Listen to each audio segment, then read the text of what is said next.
Gloria a Dios.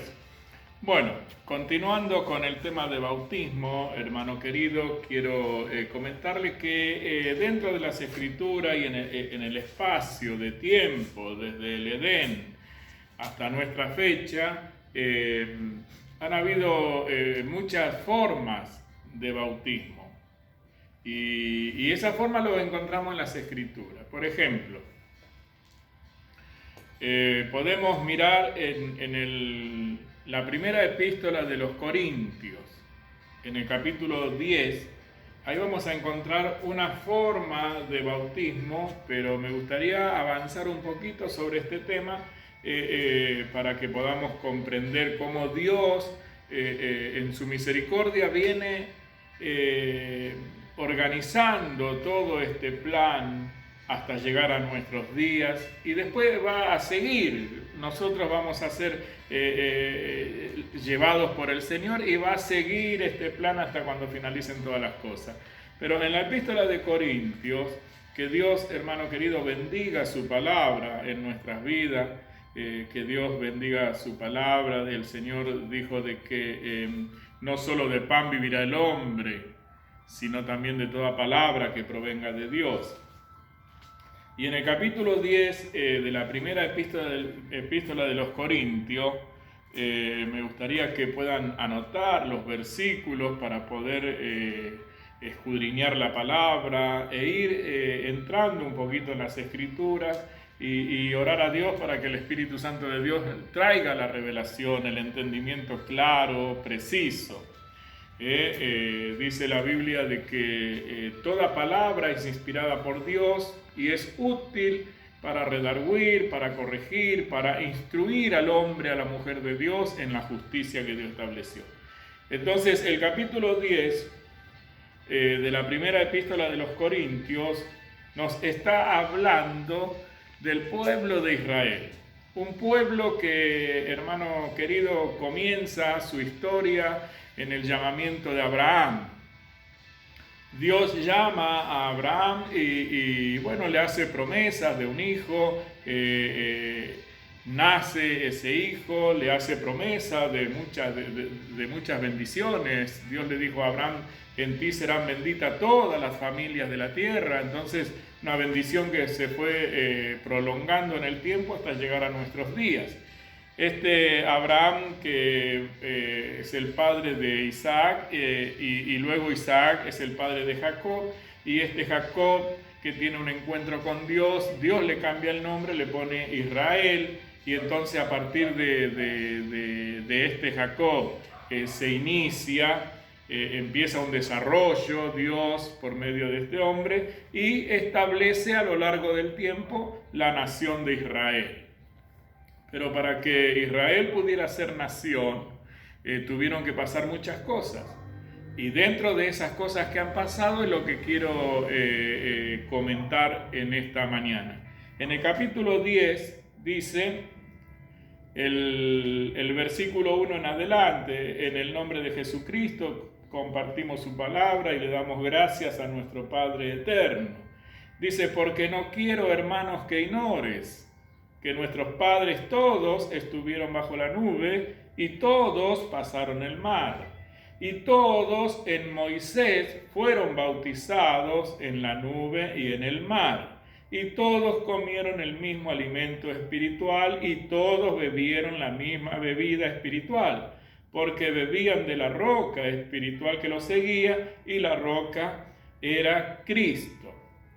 Entonces, este versículo nos está haciendo referencia de cuando Israel, que aún todavía no era una nación, Dios abrió el mar y ellos pudieron salir de la tierra de Egipto y entrar, cruzar ese mar como si fuera por tierra seca, y eso es lo que nos muestra la Biblia como el bautismo que fue usado para los días de Moisés y el pueblo que Dios le dio. Entonces, quiero hacer un comentario acerca de esto, que es una realidad para nuestras vidas. Israel entra en Egipto a través de José, a través de su hijo José, que fue vendido por sus hermanos. Bueno, hay toda una historia allí en la vida de José, pero abreviando, nos encontramos con José en Egipto. Nos encontramos con que, hermano querido, Dios usa a José de una manera poderosa, porque él hace que Faraón tenga un sueño, que le muestre tiempos buenos y tiempos malos. Faraón no lo entendía. Aparece José en el escenario de Faraón, revelando ese sueño, y Faraón lo pone a José como el segundo después de él. Y ahí empieza la travesía del pueblo de Israel.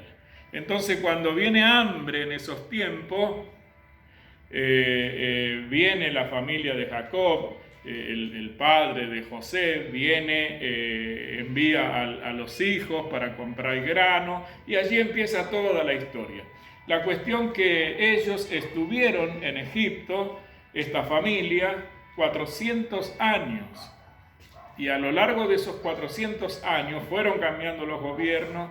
José falleció y bueno, vinieron otros gobernantes hasta que llegaron a un punto en el cual ellos eran esclavos.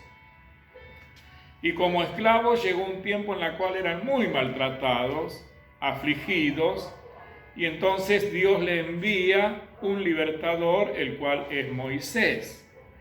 Así como está representado, también en este tiempo es nuestra vida. Nosotros nacemos en este mundo en un estado de esclavitud, porque necesitamos tener un encuentro con el Señor, necesitamos reconocerlo a Jesucristo como nuestro Señor, afirmarlo a través del bautismo e ir cambiando nuestras vidas por medio de su Santo Espíritu. Entonces, mirando el pueblo de Israel que entra a Egipto y que se convierten en esclavos,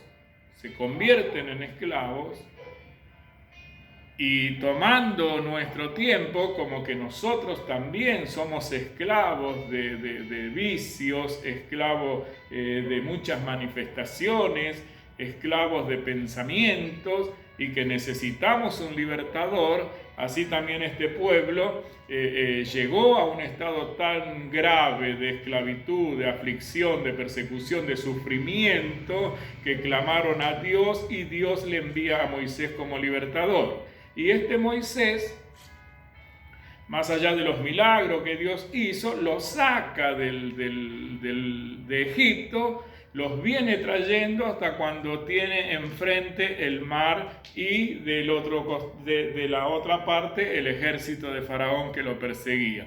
Entonces Dios hace un milagro, hace que ese mar se abra, y ellos todos, casi 1 millón de personas, pasan por el mar como si fueran que pasaran por tierra seca. Y cuando los enemigos lo persiguen, Dios cierra el mar y los mata a todos. Eso es la representación del bautismo, que también sirve para nuestro tiempo. Porque cuando nosotros nos bautizamos en este tiempo, Dios borra todos nuestros pecados de su presencia y nos da la oportunidad de volver a empezar como si recién volviéramos a nacer. Entonces, entendiendo esto de que hay varias formas de bautismo a lo largo de los tiempos, vamos a poder comprender el bautismo que corresponde a nuestra vida en este tiempo. Y yo quiero mostrarle, aparte del bautismo de Moisés, como el primer gran bautismo, aunque no fue declarado así, pero después en la revelación sí es declarado como una forma de bautismo. Esto ocurrió aún antes de los días de Moisés. Ocurrió en los días de Noé, cuando Dios habla acerca del diluvio. En la epístola del apóstol Pedro, vamos a escudriñar un poquito la palabra del Señor. La primera epístola del apóstol Pedro, en el capítulo 3 de la primera epístola, dice: el verso 18 en adelante, porque también Cristo padeció una sola vez por los pecados, Él justo por los injustos, para llevarnos a Dios, siendo la verdad muerto en la carne, pero vivificado en espíritu, en el cual también fue y predicó a los espíritus encarcelados, los que en otro tiempo desobedecieron, cuando una vez esperaba la paciencia de Dios en los días de Noé, mientras se preparaba el arca, en la cual pocas personas, es decir, 8, fueron salvadas por agua. El bautismo que corresponde a esto ahora nos salva, no quitando las inmundicias de la carne, sino como la aspiración de una buena conciencia hacia Dios, por la resurrección de Jesucristo, quien habiendo subido al cielo está a la diestra de Dios, y a Él están sujetos ángeles, autoridades y potestades. Completando esta pequeña reflexión de la palabra del Señor, vemos de que en los días de Moisés hubo una forma de bautismo y pasaron por el mar, como si fuera por tierra seca. Todos pasaron, y allí los enemigos de ellos, cuando quisieron perseguirlo, Dios los consumió, los mató, los ahogó a todos. Y cuando pasan del otro lado, ellos están libres de enemigos y empiezan una vida nueva, aprendiendo ya de Dios. Cuando vemos la historia de Noé, Dios le habla a Noé porque la maldad en la tierra era tan grave que Dios ya se había cansado, y entonces habla con Noé, le da instrucciones para construir un arca en la cual él y su familia iban a ser salvos para empezar un tiempo nuevo. Eso es extensión de misericordia, es nueva oportunidad, como nos pasa a nosotros en este tiempo. Dios nos da una nueva oportunidad de volver a nacer para empezar un tiempo nuevo con Él. Entonces, en los días de Noé, estas 8 personas no tuvieron que meterse a las aguas, sino que fueron salvas arriba de las aguas. Ellos estaban en el arca. Todo el desastre era abajo. La gente se ahogaba abajo. La desesperación estaba abajo. Y ellos arriba del arca pasaron esa tormenta y empezaron un tiempo nuevo. Solamente 8 personas fueron salvas, y por esas 8 personas la tierra se volvió a llenar de gente. Entonces vemos ahí 2 formas de bautismo. Una por arriba de las aguas, otra pasando en seco, y ahora vamos a mirar también otras formas para poder comprender el sentido del bautismo y también poder comprender las grandes misericordias de Dios, lo bueno que es Dios y la paciencia que Dios le ha tenido a la humanidad hasta estos días. Que estas palabras, aunque sean pocas, son precisas y certeras, que puedan ser bien entendibles en el nombre de Jesús. Así es que hasta el nuevo video cerramos aquí, y espero que puedan entender con claridad de que hay varias formas de bautismos encerrados en un mismo libro, y que tenemos que encontrar cuál es el que nos corresponde a nosotros. Que Dios le bendiga.